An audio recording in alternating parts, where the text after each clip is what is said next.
Welcome to the Perfect Life Awakening Show, hosted by Royce Morales. Royce has been a transformational facilitator, teaching groundbreaking, spiritually based courses for more than 4 decades. She is the author of 3 books about her teachings. Join Royce as she takes you on a journey into how to live your best life and find your true purpose through discovering the origins of subconscious, disempowering notions and releasing them. She talks with experts and inspiring people just like you who learned to trust their intuitive inner wisdom, which led to life-changing shifts. Today, her guests live an empowered existence and are helping change the world to a higher consciousness place based on truth and love. You deserve to awaken to, align with, and embody your true self and live a life filled with love. Transform yourself from triggered to empowered and create your perfect life. Here is your host, Royce Morales. Welcome to the Perfect Life Awakening Show. I'm laughing because we just had so much technological issues, and it's just perfect in terms of the topic that I'm going to get in today with Wendi Knox. And I think we probably just aged a few years going through that, right? Yes. Anyway, so today, like I said, I'm going to be talking with Wendi Knox. She calls herself an uplifter. And I just love that phrase. It's like lifting up, going to that higher place that we're all trying to go to. And she has a lot to say about aging. She is going to talk, her topic is called Breaking Out of the Age Cage, which I think all of us are trying to do in our ageist society that we live in. And just to give you a little background about Wendi, and she'll talk more about this too, in her past, some past life, she was an award-winning creative director at one of the largest ad agencies in Los Angeles, but her soul longed for more.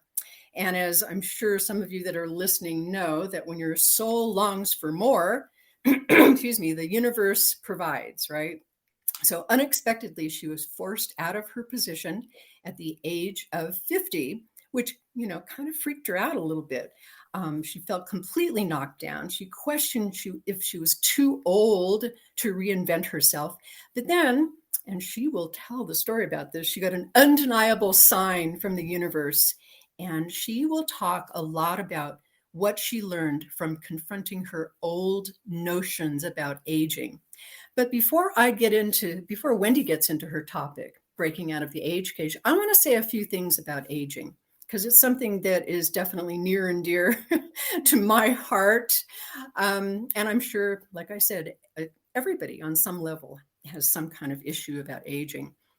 And so, we're either going through it gracefully or we're kicking and screaming. And I know that many of you out there might notice that you are kicking and screaming. So I have discovered, and it's such a cliche, but I've discovered that age is just a number. And truly, that's all it is. It's the beliefs that we hold that create our reality about aging, even what happens to our bodies. And I could tell you a lot of stories about that. So there are so many myths about age in terms of, you reach a certain age and you go downhill and, your body's inevitably going to fall apart. Your brain is going to degenerate. Your libido is going to go out the window. You're going to become invisible. I know a lot of people go through that, especially actors. So I think what happens also is that we become the brunt of jokes. And I think that, have you guys noticed how many jokes they tell about Biden? He had a senior moment and all of that stuff. It's like so ridiculous. But I think that aging is one of the few things that it's still acceptable to make jokes about. And I think that's pretty sad. So, the media saying, oh, look how poorly that person aged and all of that stuff. But I think for me, what I've noticed about that is that we make fun of what we're most afraid of. So I think that a lot of us are feeling some fear about aging and we don't even realize it. I think that's the real issue here. I don't think there's anything that's more triggering in life than getting old, which, of course, if you go deeper in it, it's about our ultimate demise. So we're terrified of that, whether we admit it or not, whether we have, religious beliefs or spiritual beliefs about the soul never dying and all of that. I think there's a part of us that is still terrified about that. So I was thinking about this whole topic, and I was thinking, gosh, but then there are people like Betty White. She never let preconceived notions about age do anything to her. They never limited her. She broke through that glass ceiling, and she did it without facelifts and without making a fuss. And she wore her age proudly and definitely with dignity. So, but the other thing I wanted to talk a little bit about is that I think some of those false notions about aging start being fed to us the minute we arrive in bodies. When parents say, oh, you don't understand, you'll understand when you're older, or you only feel that way because you're 16, or, she was 6 years young, or you wait until you get to this age. All of those things that we're fed all of the time. And we watch our parents and our grandparents get elderly, and we anticipate going in that same direction, following in their footsteps.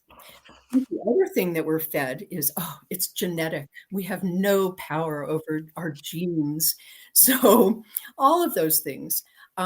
So I could go on and on, but I want to give Wendi, sorry, Wendi.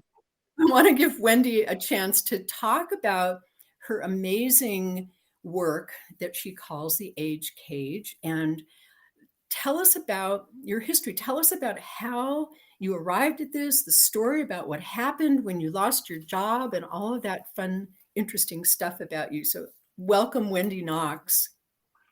Thank you. Well, first I want to say that The Age Cage is, Breaking Out of the Age Cage is the name of a TEDx talk that I've written. And I was getting ready to find the right stage to do it on. And oddly enough, all the curators of TEDx seem to be techie guys in their 20s. And here I'm talking about agelessness. So I think that's been kind of ironic. So I asked the universe, where am I meant to share this message? I got out of the paradigm of it has to be on a TEDx stage. Where and what doors are opening? And there was my dear friend and former spiritual teacher and mentor and beloved Royce asking me to speak. So I'm going to be sharing in a more conversational way bits of that talk. So, because I think it best sums it up. So, okay, I just want to get that clear up front. So, anyway, so in answer to your questions, I grew up, like probably many of you, in an era when the prevailing belief was a lady never tells her age. So brace yourself. I am about to do something very unladylike. I am 68. There. Get it out loud. Proud of you. Now, decades past the 50s when I was born, it's still not exactly comfortable to age out loud in our society. Because let's face it, aging women in particular have gotten a pretty bad rap in our culture. In our fairy tales, there are the scary old witches who live in the forest gobbling up young children. In the films I grew up with, and you probably did too, they were the lonely old maids, the crazy old cat ladies, and the poor old beggar women selling apples on the corner. But then there was my beautiful Russian grandmother, Anya, who mysteriously got younger every year. Our family thought it was funny how she lied about her age. But was it? I learned that aging is something to be ashamed of, that it's a disability instead of a gift. And nowhere was this more evident than in my chosen field, the youth-obsessed, male-dominated world of advertising. as a young copywriter, kind of like Peggy and Mad Men, I was shocked to hear a bunch of guys I worked with talking about this amazing, brilliant female art director who I revered as a hack. Why did they call her a hack? Because she was 50. I mean, this woman had won every creative award there was to win. And was there suddenly some expiration date on her talent? I just didn't get it. But soon I would, because as my 50th birthday approached at the ad agency, my well-meaning male partner said, "You're not going to tell anyone, are you?" I thought that was ridiculous. So I did. And guess what? A few months after I turned 50, that ad agency that billed itself as my family for 12 years laid me off without warning. Coincidence? I don't think so. They said it was cutbacks, but it felt a whole lot like ageism and sexism. And whatever it was, I was devastated. I had spent 25 years zipping up parts of my true self to climb the corporate ladder and become the only female senior vice president creative director at one of the largest ad agencies in Los Angeles, creating and supervising award-winning ad campaigns for brands like Honda and Acura. I was kind of like Don Draper in Mad Men, but without the cigarettes or the martinis. But Wendy, can I interrupt you for a second? Sure. Having read your book, do you happen to have a copy of that nearby that you can show that picture of the zip? I love that painting. Well, shoot. You don't have it. It's okay. It's okay. I have it somewhere, but I don't know where. No worries. But I can show you. I have to hold it up. I have it here. There you go. Is that Yeah, showing? there it is. That is a painting that I did when I was sitting in these meetings. And actually, my boss told me that the head of Honda, when he got married, it was to the equivalent of a geisha girl. And that's the kind of woman that they liked. And I should let my male partner do the talking. So I did this painting. Here it is again. Can you see it? Yeah. Move it a little bit. This way? Oh, this way. Yeah, there you go. There you go. There. Zipper. That's me. It had a real zipper on it. And that's how I felt, just like, are you kidding me? Yeah.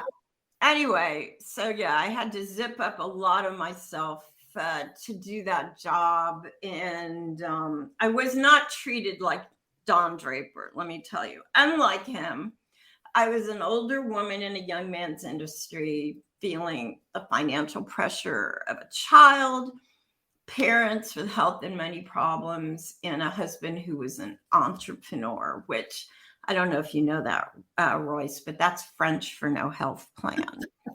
So I spent a lot of time sobbing in my backyard, struggling to figure out how I was going to pay bills, who I was without that position, and what I was going to do next. And one day, while sobbing in my backyard, I said a prayer to the universe, and I just kind of spoke out to the flowers, the trees, anyone who was listening. And I said, am I too old to reinvent myself? Please give me a sign. Mm. And I went for a walk in our neighborhood. And when I came home, I had a sign, but I had no idea of what it meant. I'd never seen anything like it. There were hundreds of red dragonflies flying over our outdoor umbrella, whirling and swirling like a dragonfly ballet. And I'd never seen a red dragonfly.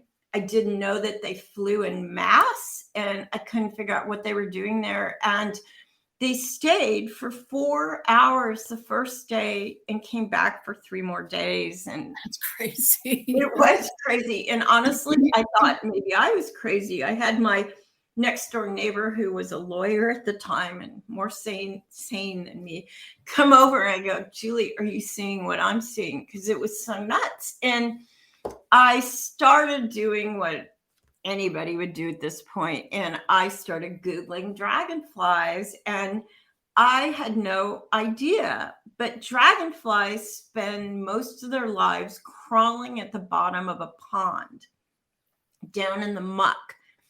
And they just look like creepy, crawly brown insects, just eating and crawling. And one day, after like 4 years, they crawl out of the pond onto a leaf or a rock or a reed. And in the light, their wings unfurl and they take off. So I thought, wow, dragonflies don't even fly until later in life. Who knew that?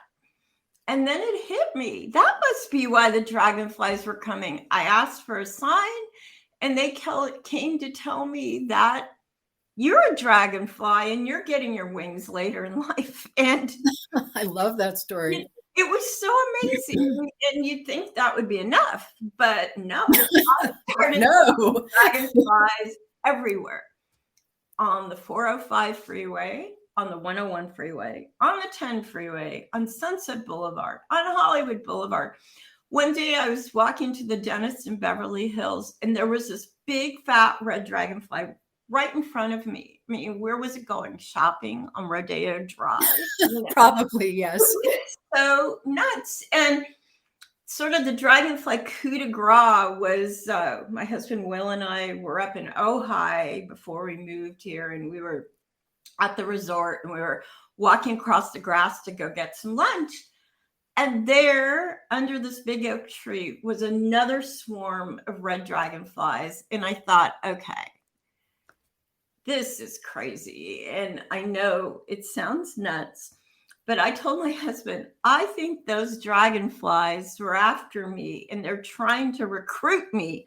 I think they know I'm a branding expert and a writer, and they want me to get their Muck to Magic story out into the world to help others change their stories. And that's pretty much what I'm doing now. But I had to first change my own story because I found myself stuck in what I call the age cage, imprisoned by negative stereotypes, stories, and beliefs like what you were talking about aging that exists in our society. Yeah. And more importantly, in our heads. We've internalized those lies. Yeah. All that yakking about what you should do, should be, should accomplish by a certain age. And all those voices in our head, the you're too old, it's too late, you're too wrinkled, too blah, blah, blah, not enough this. It's like what women go through in our society, totally amplified as we get older. And as if that's not enough, then we're bombarded by all those perfect retouched faces everywhere we look and the anti-aging products that just have no end. And I started wondering, why is it that aging men in our culture are called distinguished while aging women are so often diminished? And, you know, I don't know if you've heard this adage. It just made me want to puke when I heard it. Men age like fine wine and women like milk. Oh, so, that's awful. It is. Again, the expiration date, you know, and it wasn't always like this. There was a time when I'm sure we were friends, Royce, thousands of years ago, when the goddess was worshipped and older women were revered. They were the leaders of the tribe, the wise women, the high priestesses, the medicine women. But then, with the rise of the patriarchy, a lie was fabricated that if a woman isn't young, nubile, and of childbearing age, she's worthless. And that lie continues to live in our youth worshiping culture. Doesn't the word crone, I question the word crone, isn't that a positive word that we've turned into? If you look it up in the dictionary, it's crone is a skinny, ugly old woman. And yet that word is, oddly enough, derived from the word crown. Oh, wow. And the word hag, which is an ugly old woman without the skinny part, comes from the word hagio in Greek, which means holy. Wow. So we are meant to be holy queens, I believe, as we age, but in our culture, we're made to feel, like you said, invisible and worthless. And I believe, as if all this isn't bad enough, as a society and individuals, we've internalized those lies, all those negative connotations and stereotypes and voices in our heads.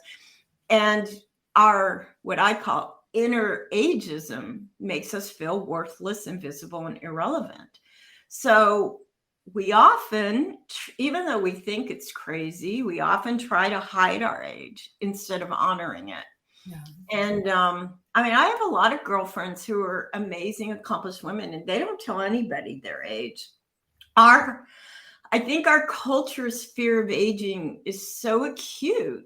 Teenage girls are already getting Botox. And no matter what age we're at, I believe, and I'm sure you agree, that the most powerful anti-aging, or rather pro-aging product any of us have is our minds. Definitely. Yes. If we want to be seen and valued in the outside world, we need to retrain our brains to see and value ourselves. And coming from my advertising background, I'd say it's time we rebrand aging. In marketing, we often take a product's perceived weakness and reframe it as a strength. So when I worked on this vehicle, it's called the Honda Odyssey.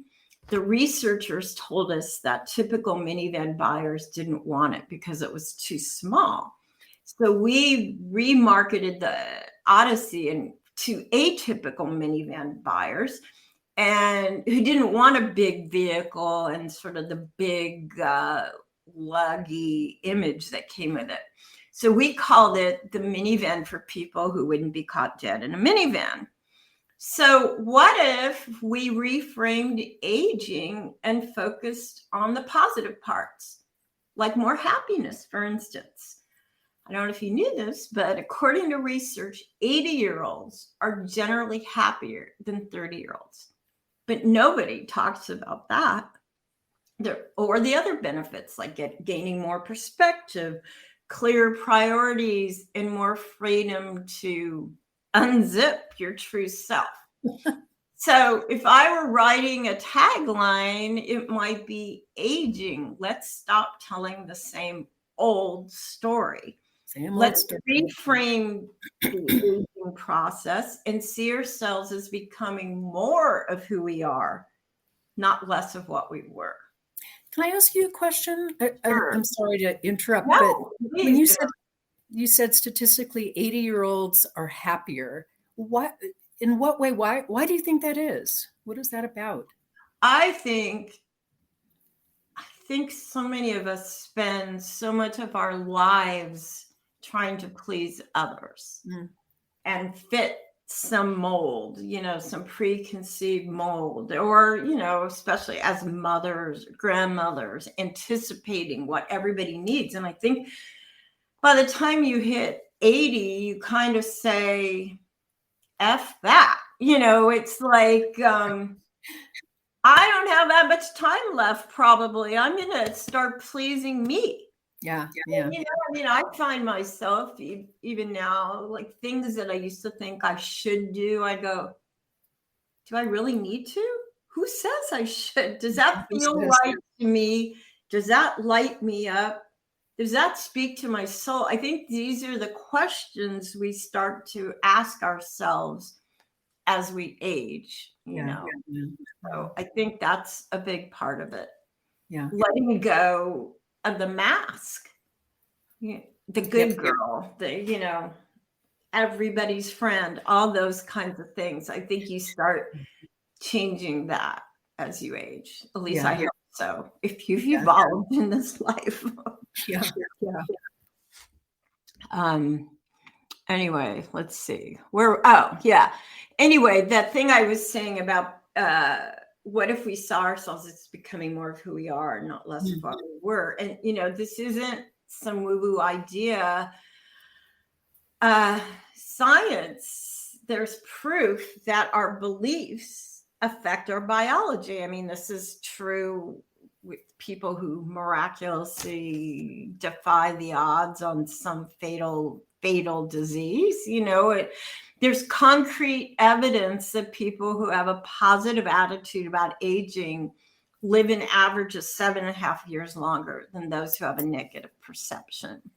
Can I insert a story about that I think absolutely really kind of adds evidence to that? And it's something that happened. My husband and I got together. He was, I think, 29 at the time, maybe a little bit older. I was an older woman.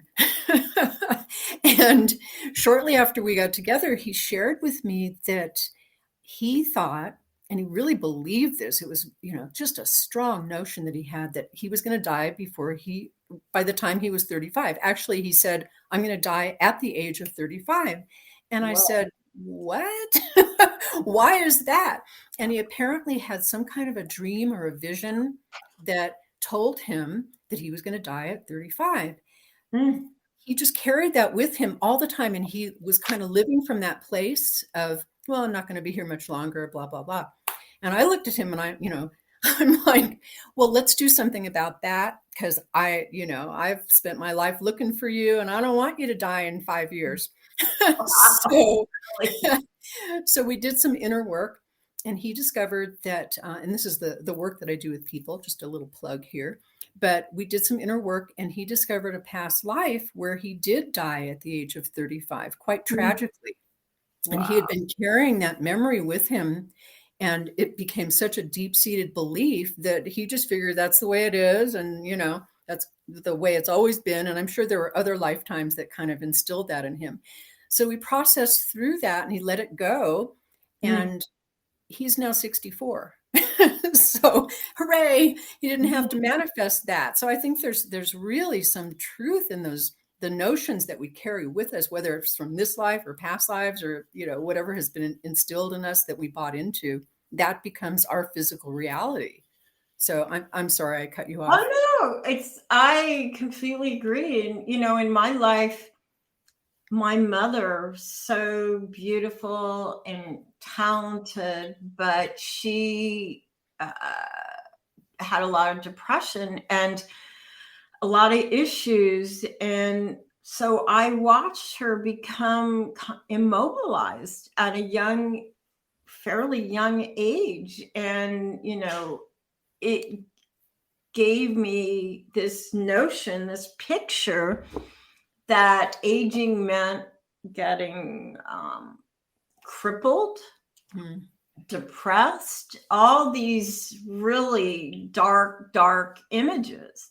Yeah. Like I remember visiting her and she was sitting in the dark, literally. And so I've had to work so hard to reframe that. So I get what you mean. And it takes a lot of effort, because they're not only, those images we get from our parents, it's like drinking mother's milk. It's in there, and then it's everything out there too. So I get it. We each have our own age cage, and it's based on what we see, what we hear, what we absorb, what we carry. I'm sure, like Michael, what we carry from other lifetimes, But what's hopeful is they see that attitude plays a bigger part in longevity than genetics or diet. Yep. So we always think, oh, well, my mother was this, and da, da, da. And that is not necessarily the case, like you said. And, I love that we have the opportunity to shift that. So the question I ask in this talk is, how do we break out of the age cage? And I say, become a dragonfly. And what I mean by that is to consciously rise up from the muck of our old limiting stories into the magic of new possibilities. And I have what I call, you can tell I've been in advertising, right? I have Dragonflying Lessons. But they're just really simple, but I think profound ways of looking like this that can help us break out. So Dragonflying lesson number 1 is to turn muck into magic. And kind of like what you did with Michael, which was to question that belief he was carrying. Yeah. Is to become really vigilant in listening to yourself and to others. And I hear this all the time. I hear friends say, well, at our age, ... or it's all downhill from here. And I say, is it? You know, ask yourself when you hear these things, is this true for me? This may be true for them, but is this true for me? And a little story, you know, we moved up, my husband and I moved up to Ojai, which is about an hour and a half from LA, really small, wonderful, creative community. But when we moved up here, people kept saying, oh, so are you retiring in Ojai? And it really irked me. It was like, you know, fingernails on a chalkboard. And I thought, why does that bug me so much? Well, one, that must mean they think I look old enough to be retiring. And that really is upsetting. Once I got past that, I realized I feel like I'm just getting started, you know? And so I had to tell myself when I hear these things, that's their story, not mine. And now my answer when people say that is no, I'm not retiring. I'm refiring. And, you know, that's great. It's like these are the little ways that we can transform muck into magic. Stop and ask if this is true, and then create a better story. And it can be simple or it can be complicated. Like when you hear those stories, think to yourself, well, that's true for them. But for me, the best is yet to come. That's going to be my story. That's going to be my theme song as I go through life. So that's Dragonflying lesson number 1. Can I mention something? Absolutely. Kind of goes on I love to be interrupted by you. Okay. Don't worry. Sorry. I like it. I think this is fun. I was at the market one day and I was trying to get something at a top shelf, and you know I'm height challenged, right? And so this young guy came like running up to me and he said, "Can I help you?" And I'm thinking, sure. But afterwards I realized it wasn't because I was height challenged. He probably thought, oh, let me help this older woman. And it was like, oh God, do I appear that way to people? And now it's like, wow, I just like relish that. It's like, sure, come on, help me. You didn't help me 5 years ago, but you're willing to help me now. So that's great. Yeah. It's all in how we look at it, you know, and it's like, yeah, you could look at it like he was honoring you or he thought you were pathetic. Yes. It's just like everything else. It's our perspective. Yeah. So Wendi, we need to take a little bit of a break. So I just want to remind everybody we're listening to Wendi Knox, and she's going to give us some more dragonfly lessons about aging, and we will be right back. Okay. OMTimes TV.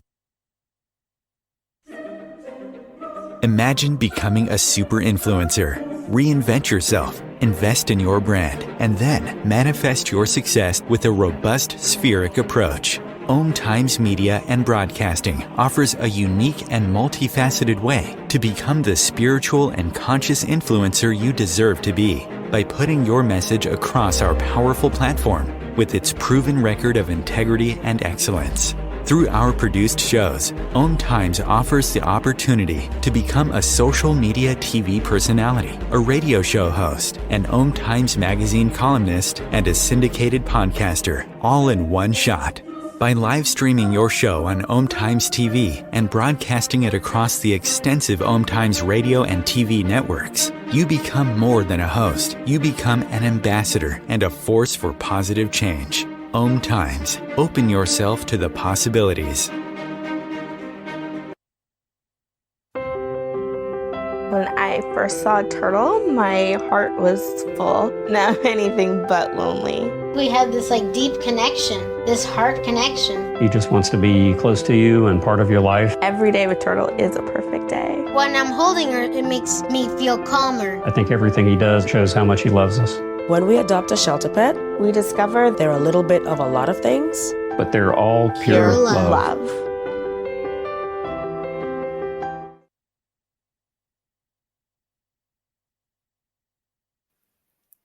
Welcome back. We're talking with Wendi Knox. She is an author. She wrote a wonderful book called From Muck to Magic. It's filled with her beautiful, just whimsical illustrations. And she's talking today about that, breaking out of that age cage. So you were giving us some Dragonfly lessons. So go on and continue. Thank you. Okay, well, the second Dragonflying lesson I say is find what lights you up. So, excuse me, after years in the muck, dragonflies finally make their way to the light where their wings unfurl. So I say, if we want to soar, we need to find what lights us up. So maybe that's a passion, a hobby, a cause, something you loved doing as a child or postponed doing as an adult. Like this friend of mine is this amazing artist, but she kept putting that on the back burner, and now in her 60s, she's painting like crazy. Take the time to find what makes you lose track of time. And we don't often ask ourselves these questions. What brings me joy? What gives my heart wings? How can I lift others up? And I think that's where we find the fountain of youth.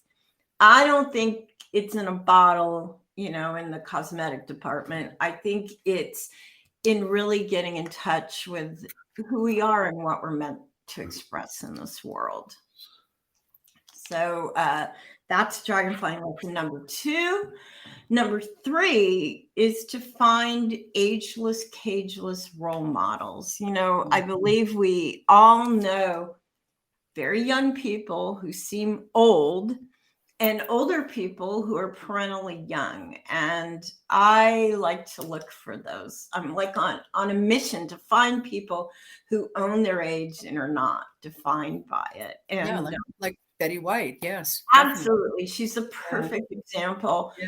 But I think we need examples that aren't in show business. People hold her up and Helen Mirren, but there's a lot of people, one of my ageless cages role models was this woman who I met only once over 35 years ago. I was in my 30s. She was in her 70s, sitting across from me at a luncheon. And to this day, I can't think of talking to anyone who was more captivating, curious, or full of life. I really don't remember how many wrinkles she had, but I will never forget the sparkle in her blue eyes. Mm-hmm. And another ageless cages role model for me, I don't know if you've heard of her, the artist and potter, Beatrice Wood. Yes. Beatrice lived in Ojai. She lived to 105 years old and attributed her longevity, you're going to love this, to art books, chocolates, and young men. And said that her most productive years were between 85 and 105. So wow. There's hope for all of us. Yeah. So Dragonflying lesson number 4 is it's never too late. Ever since I was a little girl, my dream was to write and paint things to touch people's hearts. Yeah. And it took quite a while, but at 65, I finally got my first book published and had my first solo art show. And I believe that each of us has our own unique magic to bring into this world, a gift, a calling, a light. I can hear you. You're muted, right? Yeah. What? Oh, you know what? That's my husband. I'm going to move my computer as we speak to a different place because he's online doing something too. Oh, okay. I thought I was hearing things. No, I didn't know if it would be disruptive, but apparently it is. So let me move out of here. Here we go. I'm glad this is happening to you and not me. You're handling it much It's more been one of those gracefully. technological days. Here we I go. know. Is that better? Yeah, I don't hear it now. Great. Okay. This was going to be my big finish, Royce. Sorry. Okay. Anyway, so I was saying that I believe that each of us has our own unique magic, a gift, a calling, a light to shine in a world that has never needed more. And I believe part of my mission is to remind us all that it's never too late. It's never too late to dare, to dream, to create, to change, to have a show, to express, to explore, to reinvent, to reconnect, to take a chance, to take a stand, to take a class, to take a leap. It's never too late to grow our wings and soar. Yes, definitely. Yeah. So a couple of questions are coming to mind as you're talking. Yeah. I was thinking about this as I was, putting my makeup on this morning and trying to look good and all of that stuff that, that we've been trained to do. So how does that fit with the age cage? Is it possible to do that just because you want to present your best self, or is there still part of us that needs to do that so that nobody knows how old we are? What are your thoughts about that? Well, I'm pretty big on balance. Like, when I went through years of infertility, I did Eastern medicine and Western medicine. And I kind of feel the same way about this. I think, even as an artist or someone who loves beauty in life, I don't think there's anything wrong with wanting to look our best. Yeah. But if it comes from this desperate place where I want to hide everything on my face and, I'm going to go crazy because I have some lines here, which I have from time to time. I think it's finding a balance. Yeah. Yeah. Ironically, I have been thinking about this a lot because, I really think people need to do what they need to do. So if somebody wants to and can afford a facelift and that makes them feel better, mazel tov, have it. For me, that doesn't feel right, but I'm open to doing some more natural things, but ironically, I went to get some microderm, which is sort of like a current that's supposed to help make things look better. And I had this horrible reaction to it. And the lines that bugged me under my eyes got 10 times worse. And I just thought, okay, I think that's God's way of telling me, let that shit go. So I think it's different for everybody. I feel the really important thing is our intention. Am I doing this because I feel so bad about myself and I don't want to be seen the way I am? Or am I doing this because I want to make the most of who I am and present my best self? Just comes from a different place. Yes. That's the intention, I think what you said is, that's all it is. So if my intention is that this color looks better on TV and it looks more flattering to me versus, oh my gosh, right. What if they see this wrinkle here? I think that's the difference. Yeah. Yeah. And when you were talking about your mom, I just have to tell you a funny story about my mom. My mother, Ms. Vanity of the Century, was 86, and she had worn glasses most of her life. That was not a problem for her. But when her hearing started to go, I used to say, Mom, what's the big deal? Just get some hearing aids. What? And she's like, no, I can't do that. I don't want people to think that I'm old. And I'm like, what? That just cracked me up. It's such a prevalent thing though in our society. Yes. It's ingrained in us. And I remember that AARP did this program where they had younger people paired up with older people, and it was what you could learn from each other. And when the young people got to know the older people, it changed their stereotype of what 80 is, or what, like an 85-year-old man taught a 20-year-old girl how to do the tango, or things like that, and I think we each can be an ambassador for defying those rules of society and those things. And I'm like you, it really bugs me what they do with Biden. I mean, there's young people that make gaffes. There's younger people that forget things, I mean, it's just like, it's so cruel, and it feeds this really negative view about age, when, let's face it, we're aging from the moment we come out of our mother's wombs. Like, why do we make that a bad thing? Exactly. So what about the notion that a couple of things that I'm thinking as you're talking, that spiritually, there is no age to our spirit. They talk in various spiritual disciplines, they talk about a young soul and an old soul, but on a spiritual, energetic level, we have no age. So what do you have to say about that? I'm working on it. That's what I have to say about that. I tell myself that, it's interesting. I'm having some issues with my knee, like a torn meniscus. And I go, oh my God, I'm going to turn into my mom. And she had all these problems with her knees and she couldn't walk. And I have to stop myself and go, 20-year-olds have problems with their knees. Like, why do I go into that whole story? And it's like, my spirit feels so young and full of possibilities, and I feel like I'm learning every day, and I'm discovering new gifts and things I want to share with the world.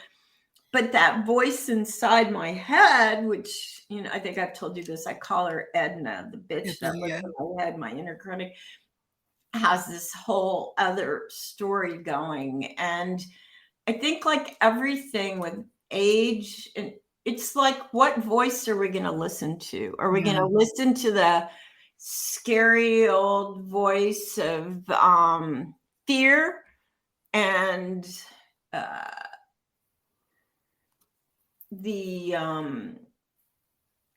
what's been handed down in the culture? Or are we going to listen to our hearts? And I feel like when we tune into the voice of our hearts and we get quiet and connect with the part of us that really is ageless and formless, we're so much kinder and we have more energy and we focus in on what's important. But it's a practice. It's really asking, where did that come from? Is that true for me? How can I change it? For me, when that starts, I mean, it really, I think the internet and seeing all the retouched faces everywhere and people being able to affect how they look and, they've accomplished this at this age. And that, I mean, it's so easy to go into comparison and self-judgment. I think it's something we have to be vigilant about, just like drinking enough water, which I don't always do, but And what about the notion of, since I'm a spiritual teacher, I talk a lot about the fact that everything in our life on some level is chosen. So we even chose our expiration date, shall we say, or there's part of us that knows when we're complete here, when we're done, and it's time to move on. What about that notion?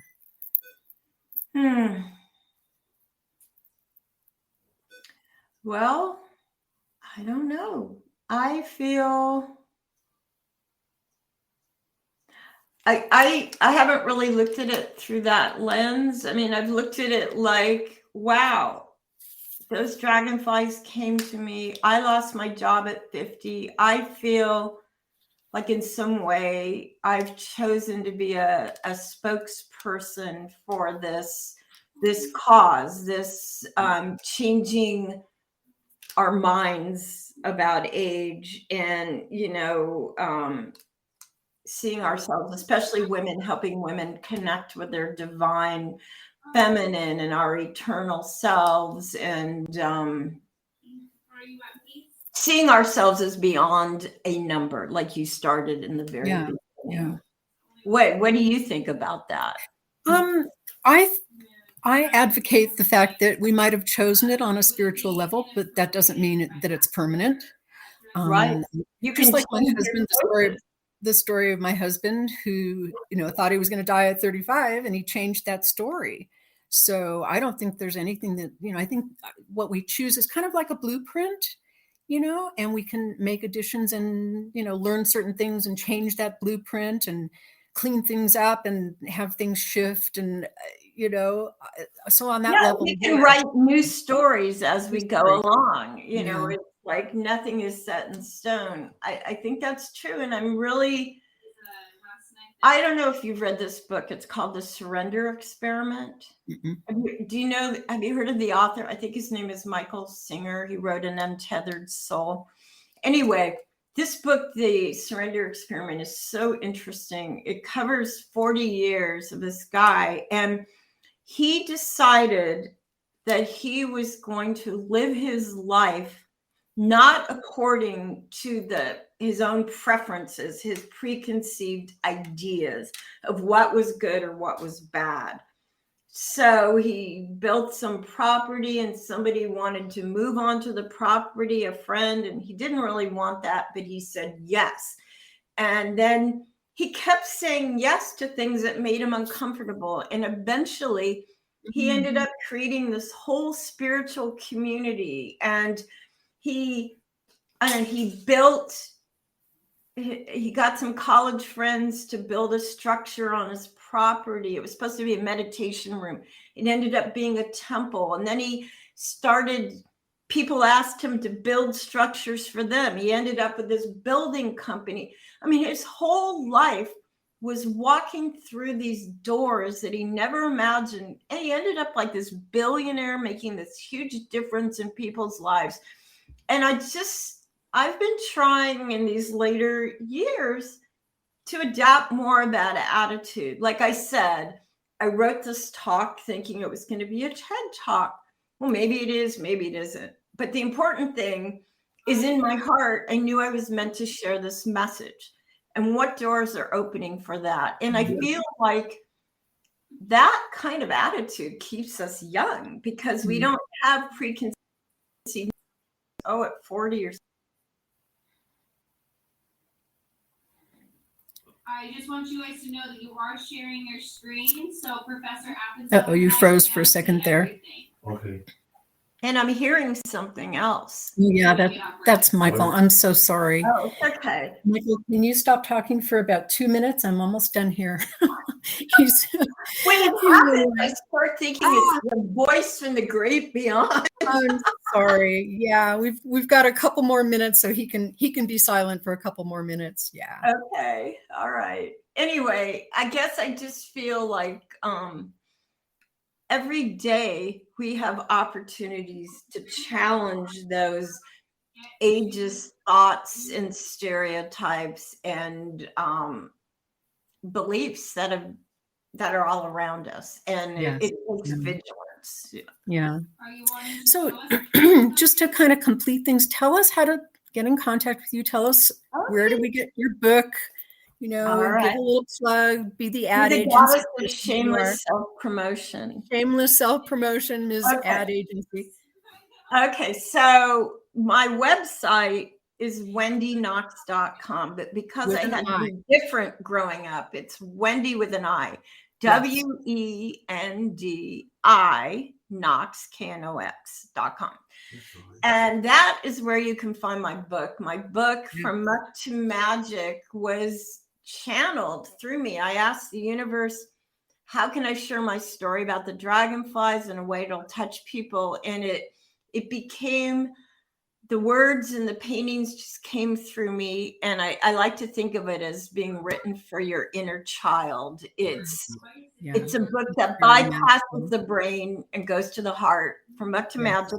If you go on my website and click on the link, it'll take you to Amazon or my publisher, where you get free shipping either way. Yes. And also, I write a blog. If you sign up for my newsletter, I like to write things that uplift and inspire people. Thank you. Thank you so much. We've learned so much today. And just to remind everybody, wendyknox.com with an I, and just also to remind everyone to celebrate another 365 days of being in this body. Choose to follow Betty White's amazing example by not fitting into an age-defined role. Wear whatever you want. Put on makeup if you feel like it. Celebrate be a dragonfly. Age is just a number. Be a dragonfly. And age is actually just a belief. So, and remember, no matter what age you are, the most powerful anti-aging, as Wendi said, or pro-aging product that any of us have is our minds. So thank you so much again for joining us. And I will see you in a couple weeks. Thank you, Royce. Thank you.